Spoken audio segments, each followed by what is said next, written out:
Intro. Hello and welcome to our YouTube channel Campus Bawa. Subscribe our channel if you like the video, and welcome to this video on object-oriented programming, or OOPS for short. In this video, we'll be discussing what OOPS is, its benefits, and the different types of OOPS. Body. So, what is object-oriented programming? Simply put, OOPS is a programming paradigm that is based on the concept of objects. An object is an instance of a class, which contains data and methods. This approach allows for a modular and structured way of programming. Now, let's talk about the benefits of using OOPS. OOPS provides several advantages over other programming paradigms.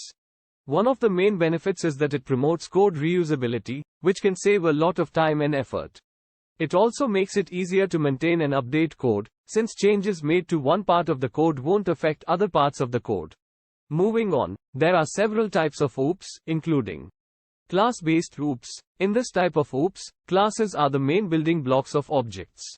The classes define the properties and behavior of the objects, and objects are created from these classes.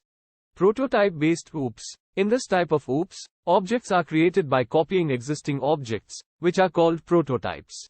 The new object inherits the properties and behavior of the prototype object. Aspect-oriented OOPS. This type of OOPS allows developers to separate cross-cutting concerns, such as logging and error handling, from the main code.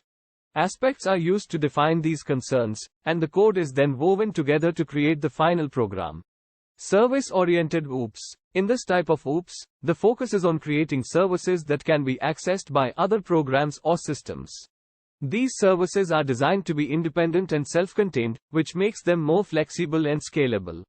Conclusion. In conclusion, object-oriented programming is a powerful programming paradigm that can help developers create modular and structured code.